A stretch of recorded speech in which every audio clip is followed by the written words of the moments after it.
I know that at least the two community associations I interacted with this weekend, both are under need repairs. They need to be, a lot of them are 50 years old, 75 years old. They need support. And so that's that fair share piece of investment for Ward 9, making sure that the communities here in Ward 9, Inglewood celebrating its 150th birthday this year. Happy birthday, Inglewood. But like really, like they're 100 years old, they're 80 years old. They need that money. We need to bring that money back home and make sure that we're shored up for the future ahead of us.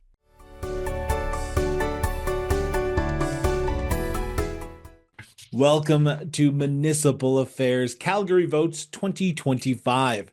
Today we're exploring Calgary's vibrant and evolving political landscape as the race for the next Calgary Municipal Council gains momentum. Among the candidates vying for the role of Ward 9 Councillor is business owner Harrison Clark. Now, according to Clark, Ward 9 and its unique inner city communities have an interesting future ahead of them. As Calgary grows, Ward 9 neighborhoods are poised to play a key role in developing that vision of the city. Clark believes that the next Ward 9 councillor must be prepared to represent the community's voices and restore trust in the council's ability to meet the basic needs of the communities and neighborhoods while engaging with the communities in the decision-making process about said future. Across Canada, our cities, towns, villages, and rural communities are alive with stories waiting to be told. Stories of innovation and economic development, resilience in the face of the housing challenges, and the financial hurdles municipalities overcome every day. At the Cross Border Network, we bring these stories to life. From coast to coast to coast, we're connecting Canadians to the issues shaping our communities and showcasing the people working tirelessly to make them thrive. With your support, we can expand our reach, amplify more voices, and shine a light on the challenges and triumphs of municipal life. For as little as $3.99 a month, you can help us grow and continue sharing the stories that matter most. Join us today and be part of this important mission. Together, we can tell more stories, build stronger communities, and make a real difference. Support the Cross Border Network now. Visit www.crossborderinterviews.ca today. So I hit the record button. First off, can I get you to say your name, spell your last name, and the ward that you were running for? Yes, so it's to say the community that you represent, but the ward that you're running for. My name is Harrison Clark, C-L-A-R-K. I am running for City Councillor in Ward 9. Perfect. So I'm going to pause 2 seconds and we'll jump right into this. Harrison, thank you so much for, inviting me into your beautiful location, your business. Thank you. And thank you so much for sitting down with me to talk about your candidacy for Ward 9 here in the city of Calgary. Yeah. Before we talk about Ward 9, the city, I want to talk about you. I want to get to know the man behind the persona a little bit. Okay. So I've got to start with the question I've asked most people who's ever come on this show. Where did your sense of duty to serve your community come from? Yeah, thank you.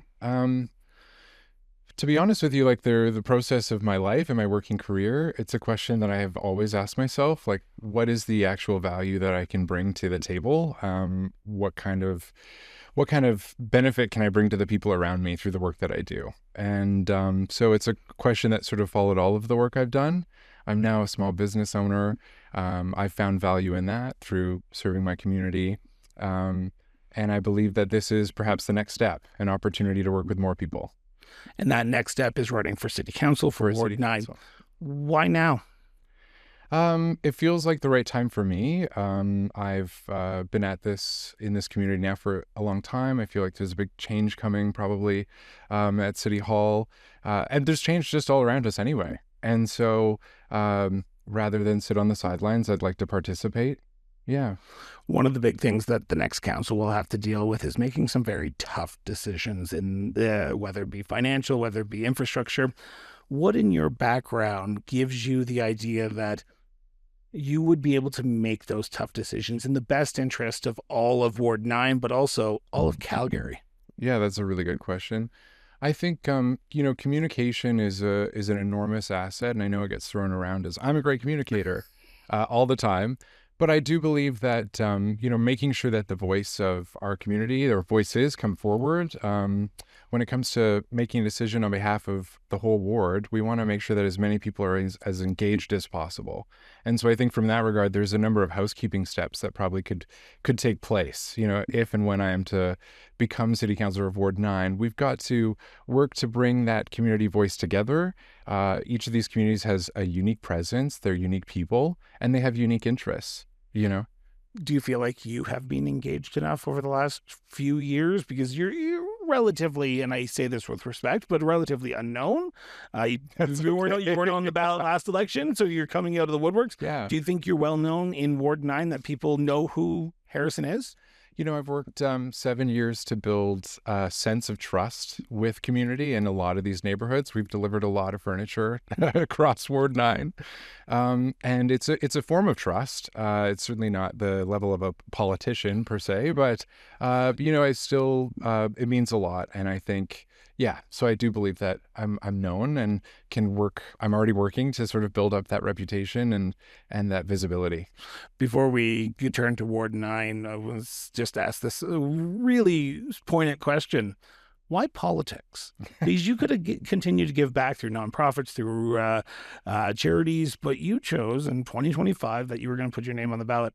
Was mom and dad political growing up? Like, where did the political bug come for Harrison? Really, that's a great question, actually. And one that I hadn't contemplated. I should really root into the story of it for me. I've had strong opinions.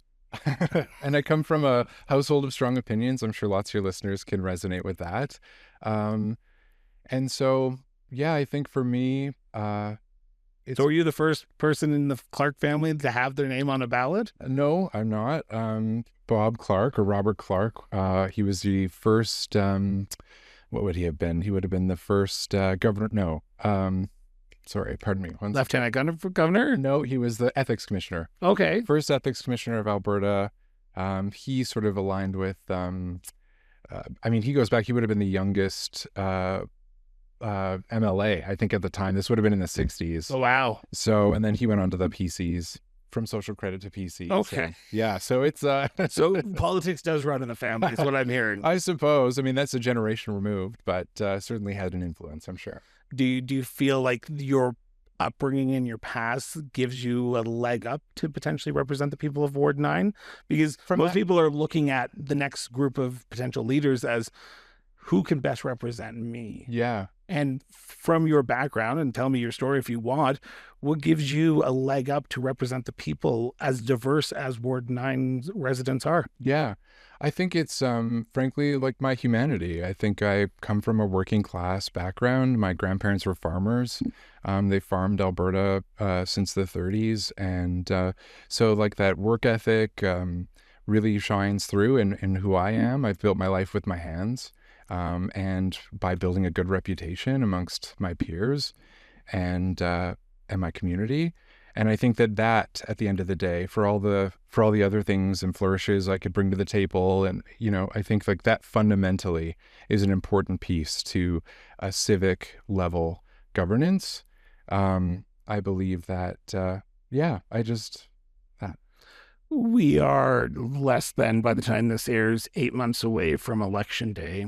Yeah. Now, in our pre-interview, while we were doing this in person, we were talking about you going out and door knocking, and I want to talk about what you're hearing particularly at the doors.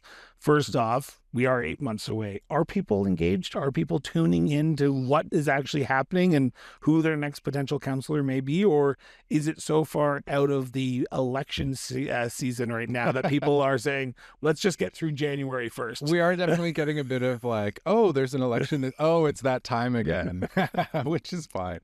But this actually highlights a kind of a good point that we were trying to make earlier, which is that who's bringing the message? Who's bringing that message to the door? Hi, my name's Harrison Clark. I'm bringing sort of just that reality of, hey, I'm a small business owner. I'm interested in this. This is what we're hearing. We'd love to hear from you. What do you have to say? And when that conversation opens in an authentic way, people are really honest about how they're feeling, what they're thinking, and what they want. I don't think there's any mistake that people are becoming more clear about what they'd like to see. And what do people want? Well, it revolves, we've sort of we've sort of laid it into 3 planks. for us, is from what we've heard. Affordability, safety, and a fair share of investment for Ward 9. Those are kind of general, but they offer the dynamics that people's lives bring to those issues. So when it comes to things like safety, for a small business owner, that has a particular meaning. When a window is smashed, when a door lock is broken, those are unexpected costs that they're going to have to cover. Like these are people that I've talked to in Bridgeland, as an example, or even here in Inglewood. Safety to a more residential person, maybe they're in Ogden. We've heard from them. We want our kids to be able to play on the street and not worry about cars rolling through at 60 kilometers an hour because they're using it as a thoroughfare. So the dynamics of those issues really come to light. So how do you plan to address that at City Hall? What can you do differently at City Hall that isn't being done today with the current councillor? And your current councillor is Jean-Carlo Corra. Yep. So what would you do differently, or how would you work with your community differently to address these? Let's start with the crime issue. Yeah, I think from that perspective, I'm better suited to answer the question, what I would do, act differently, or rather than the actual policy side of it, because I'm just not there yet, right? I've got to sort of discern what actions can be taken by building a good relationship with these communities, a good channel of communication that swings both ways, bringing these ideas to the tables. Because community members, when you live in a neighborhood, you know what it needs, and I think that is what seems to get lost in translation sometimes. Is it getting lost in translation, or is it people aren't getting the message? Because you talk about the apathy and you talk about, oh, there's another election coming around. Because I'll be the first to admit, I just got my first mailer from my city councillor in Ward 10 literally this week. So I literally got and I said, well, there's an election coming around, so he must be running again. Yeah. So is it the message isn't getting out and you want to be that messenger from City Hall to Ward 9 residents, or is it just people? And I say this with respect, and if you're about to send messages, send it to me. Don't send it to Harrison. They just don't see a win, so they just don't care. Yeah. And I think the responsibility of that folly lies in the hands of the people we elect. Yeah. I think that's the truth of it. I think that we have to elect better. I think that we have to, hold these people accountable. I mean, we have to, winning the election is an opportunity to do the work. It's not the end result. It's the first step. And I think that's really important. And so rather than bring the answers from the City Hall back to the constituency, the ward, I would like to bring, the message from the communities. So there's been a lot of accusation over the last few months, last probably year, that hasn't been happening, that you get elected and then you forget about the people. What in your background can you point to and say, I haven't forgotten you. I have not forgotten the people who have put me into this beautiful location, my business. I haven't forgotten my friends. And when I'm elected, I will still not forget the people of Ward 9, even the ones who don't vote for me. Yeah. Well, that's it. I mean, it's a really beautiful question. I would say, it's a sense of duty. I think when you asked about my sense of duty, I think that relates to it as well. It's not about collecting your group of friends alone. I think it's about realizing the obligation is to meet people that maybe don't hold the same opinions as you, or, finding those differences and being capable of having conversations with those people, and building common ground. I mean, I think at a municipal level, again, we are primed to show other levels of government and our broader communities as a whole what collaborative leadership looks like, what compromise and effective decision making can look like. So there's three things I want to pick up there. I want to start with this one. Effective decision making is very tough at the municipal level because you have to come to the realization that not 100% of the people are going to agree with you on any issue that you vote on. You yourself have ethics and morals that you stand by, that you believe are in the best interest of your business, your community, so on and so forth. Who wins in that situation in Harrison's body? Is it the community members who believe passionately that you should do something, or is it Harrison believing that the best interest is the morals that I hold self-truth? Yeah, inevitably a decision has to be made. And I think, again, if my role is to represent, then I have to make sure that that is the priority. So it's making sure that the most amount of people that can be positively affected by a decision are then, in that position to receive that. You recently talked about affordability being one of the issues that you're hearing at the door. It's kind of an opportune time because most assessments have just been nailed out to the door. So they're probably all going, oh God, my house has just gone up 100,000. For us, 150,000. I still don't understand how. We haven't done much, but okay. What particularly can you do as councillor, as potentially the next leader of Ward 9, to help address the affordability issue that people are struggling with? Because people are going paycheck to paycheck. People are struggling. People can't afford to do the things that they used to do 5-10 years ago prior to the pandemic. So what do you see your role as councillor in doing in addressing the affordability from a municipal? Exactly. And I'm glad you highlighted that because I think it's, what action steps can I take from that position? Yeah. And I think it's making sure that, the tax dollars that are collected, that those dollars are being invested in ways, again, that benefit the most amount of people, that it's cost effective, that it's efficient. When I think of myself as a small business owner, I'm always trying to get the most for, I'm trying to make every investment be everything it can be, and I wonder sometimes when you're talking about these $4 billion budgets, you're wondering how is it possible that cost that much money? And to be honest, that's so much of it too. So people not understanding necessarily, like, how is it possible that we've landed at this cost? You want to put in some speed bumps or something. Well, there's and this is $100,000 in pre-investments just to make the decision as to whether or not we should put a speed bump on this street. And I think, so yes, being cost efficient. How much did you stop yourself from saying common sense? Yeah, exactly. I mean, it really is. It's about getting back to the basics, getting back to the fundamentals of what cities should do. What is the basics? Because you're running, so you should be able to answer that question. Yeah. What should a municipality be responsible for? Because I've talked to mayors from the largest cities in this province to the smallest community, and they say the downloading that municipalities are feeling right now are heads and shoulders from where they were 20 years ago. They want to get back to the basics. What are the basics in Harrison Clark's version of Calgary 2026? From my vantage point, which is a small business on a main street in the city of Calgary, is, pardon me one sec here. I got to compile it all together. Nope, I will cut there, and then you just want to take it right from the top, and then you can go from there. Because I think it's an important question, and you opened it up, so no, please, sandbox. The basics. Hold on. Okay. Go. Yeah, the basics are systems and services, and making sure that, again, the fundamental needs of Calgarians are being met, because that's what we're here to do. We're here to provide the baseline so that these people, our citizens, can get out and build the lives that they want to lead to the best of their ability. Do you think we're doing that right now? I think that we're lost in the riffraff of it all sometimes. I think it's a big, broad thing. And again, I think there's lots of ideas, opinions, and voices coming to the conversation. So to remind us all that getting back to the fundamentals of the systems and services of a good working city is a great place to start. Your role as councillor, if you are so lucky to be elected in October, will be relationship building, not only with your fellow councillors, but with your residents.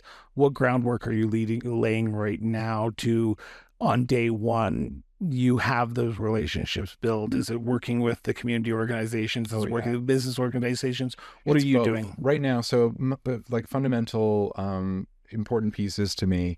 I was on the board of directors for the Small Business Association here in Inglewood. I would love to get to know the other community business associations throughout the ward. Ward 9 is a Main Street, small business-led ward. We have main streets. I call them main streets because it's that main drag. Here's 9th Ave. We've got First and Bridgeland. We've got International Avenue and Forest Lawn there. These are really important, fantastic places that really run, they're a mainstay piece of connection for community. And then with the community associations, I'm telling you, the priorities as a city councillor, one of my responsibilities that I see is building those relationships, getting out there, supporting those community associations, helping them raise their memberships, get more people engaged. That is a fundamental part of our community structure that oftentimes I feel is neglected. It can be better supported. What way would you see supporting them? Is it just working side by side with them, your office promoting them, or is there financial working with them? What It's both, I'm sure. Yeah, I mean, the power from a city councilor's office, there's plenty of opportunity to find financial support. I know that at least the two community associations I interacted with this weekend, both are under need repairs. They need to be, a lot of them are 50 years old, 75 years old. They need support. And so that's that fair share piece of investment for Ward 9, making sure that the communities here in Ward 9, Inglewood celebrating its 150th birthday this year. Happy birthday, Inglewood. But like really, like they're 100 years old, they're 80 years old. They need that money. We need to bring that money back home and make sure that we're shored up for the future ahead of us. I want to turn to a subject that is only prevalent to Edmonton and Calgary voters. This is the first election that political parties at the municipal level have been introduced. Now you have made the decision to run as an independent candidate. Yes, I have. What was that decision based on? The principle that we don't need the introduction of parties, or there's always been, I imagine, like there's formal slates now of candidates. I'm not sure that that's necessary. I think it adds unnecessary layers to this process. So it was very easy. But why? Because it seems like it adds layers to it, which is understandable, but it's here. And we're seeing parties. Right. Do you not think that it negatively potentially impacts you because you're not aligned with a party and people might not know who an independent candidate is compared to for a party candidate? And I'm not saying that's a bad thing, because truthfully, and this is just my own personal opinion here, I believe that independent candidates are the best candidates. So if you support your independent candidates, that's all I can say. As a journalist, as the host of the show, support your independent, but I'll talk to any candidates who are running. Yeah. I believe that it creates a bit of detachment or separation from the candidate and their constituents. Does it give you a leg up as an independent that you're not going to be whipped? Yeah, well, that too. I mean, so to fully answer your question, I don't want to have anyone between me and the person I'm having a conversation with. I don't want to be coming to that table with a preconceived set of ideas that have been decided without you, that is now my job to sell to you. I think it's you and me need to build that. When I come to a community association, when I'm on the door with a resident, we need to be in the moment, making the decisions together. I need to be able to clearly hear what you have to say. Do you get a sense that Ward 9 residents agree with you? Absolutely. There isn't we had about 115 interactions yesterday, and there wasn't a single person. It was like, what party are you in? Or if they are, they're asking provincial. They said, no, yeah, that too. Exactly. Yeah. So now that that's out of the way, you then will have a big challenge ahead of you. Yeah. Are you up for it? That's the thing. I mean, it's the other piece of like the parties adding interactions with groups and organizations that are in the behind the scenes. It's not up front. I've got to ask the individual for that support. So if you're interested in independent candidates, we recommend, please, my encouragement is to support them with your time and money. Money is an important piece to the whole puzzle, and it costs a lot of money to become visible. So, and that visibility piece is something that an independent candidate has to work just a little bit harder at. I want to talk about the future of Ward 9. Yeah. You get elected on October 2025. You are sworn in as the next councillor. What's your vision for 4 years from now, that if I come back to you and say, Harrison, what have you done? What's your vision? What's your future look like for Ward 9? It's slightly sort of, it's a little bit of everything at the moment. You can imagine all the thoughts and ideas that are pouring in, especially as we're getting started here. But fundamentally, I want to make sure that the historic nature of these communities is sort of honored, respected, and brought forward with us. I don't think it's an either-or scenario where either Inglewood turns into a heritage park, or you know what I mean, or we're the 21st century, a model of the 21st century. I think that it's bringing that spirit of the community with us into the future. It's not about what we're going to lose, it's what we'll bring with us, and making sure that that's honored in the voice of the residents. I'd also like to make sure that our infrastructure is up to par and ready for the change. I'm excited. I truly am I love the city. I love the idea of a city growing to 2 million people, us really owning that fact that we're one of Canada's largest cities, and all the diversity and excitement that comes with that.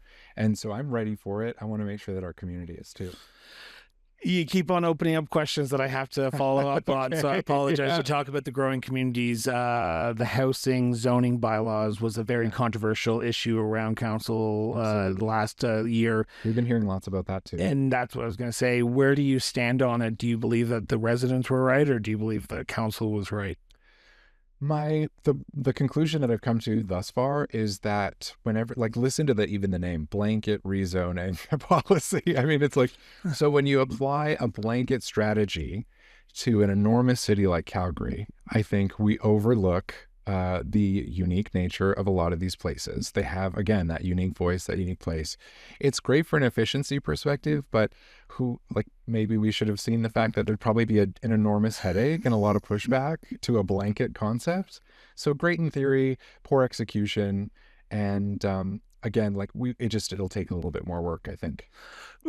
You, as the next councillor, will have to represent a very diverse, as we talked about already, and that means you're going to have to blanket some decisions yourself. So how do you balance the blanket decisions that you'll have to make? Because I can imagine if I walk down this street right now, which we're recording this, I was going to say Ramsey, but it's not, it's Inglewood. Yeah.